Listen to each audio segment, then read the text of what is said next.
Clinker's Cavern in Banjo Kazooie? Yes, I'm trying to get past Clinker's Cavern in Banjo Kazooie. What do you have to say about it? Then you have a pair of scissors, and I'm gonna review this game. That's why I came up. Alright. So you wanna review a game?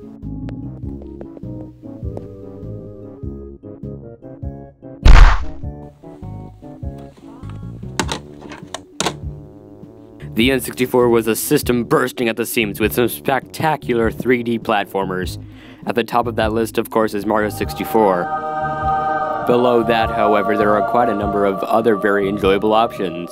Banjo Kazooie manages to stand apart from the crowd, though, for a variety of reasons. In my opinion, it's the second best platformer on the N64, and that's quite a distinction.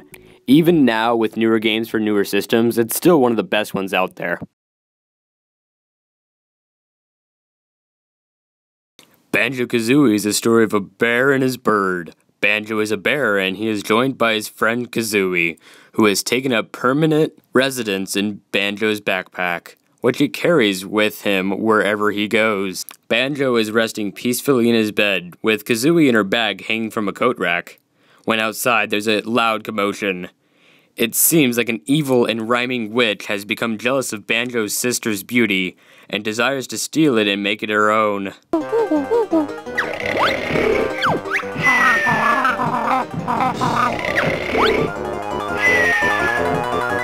So down she swoops, takes off with his sister, and it's up to Banjo and Kazooie to rescue her before Gruntilda becomes a green, sexy mess. Spoilers. The layout of the world in Banjo Kazooie is similar to that of Mario 64, in that you start out in a central hub area and make your way to various stages that you enter and explore. While the castle area in Mario 64 has some nooks and crannies to explore, the lair in Banjo Kazooie is filled with plenty of secrets and mysteries to uncover on its own.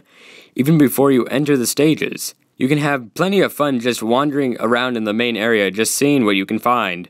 In order to enter a level, you need jigsaw pieces, jiggies, to complete puzzles.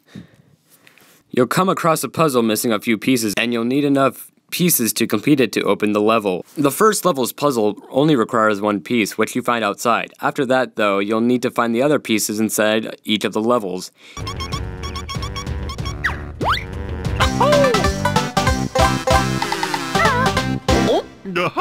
Each level contains 10 pieces, which is one of your main goals in the levels, to find enough pieces to move on to the next level. While you don't need to find every piece in each level, it makes your progression much easier to get as many as you can along the way.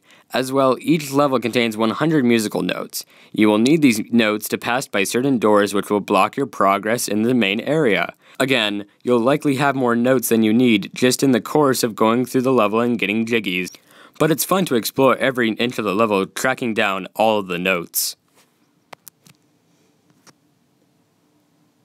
The main gameplay difference that sets Banjo Kazooie apart from other games is how Banjo and Kazooie work together. Kazooie doesn't just sit there in Banjo's backpack doing nothing. There are a number of instances where she'll come out into play, whether it's something as simple as springing off a jump pad or Banjo resting on top of her while she does a running for a bit, or even soaring in the air. Kazooie comes into play quite often during the course of this game. Those different abilities will be put to use in a variety of different ways during the course of your adventure. This, in the end, is also what keeps one coming back to Banjo Kazooie so often. Its base is an extremely solid platformer with very good control and feel to it, and a nice style all on its own. Beyond that, though, it's how well the levels come together to make the game itself a remarkable experience. The central hub helps all the areas mesh together, and each of the levels feel both connected and distant at the same time.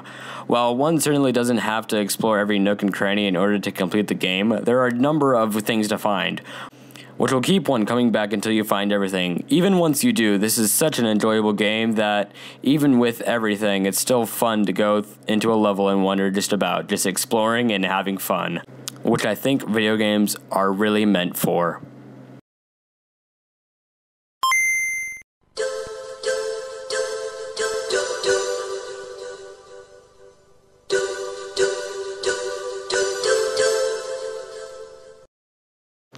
Hey, if you like this video, please subscribe if you haven't.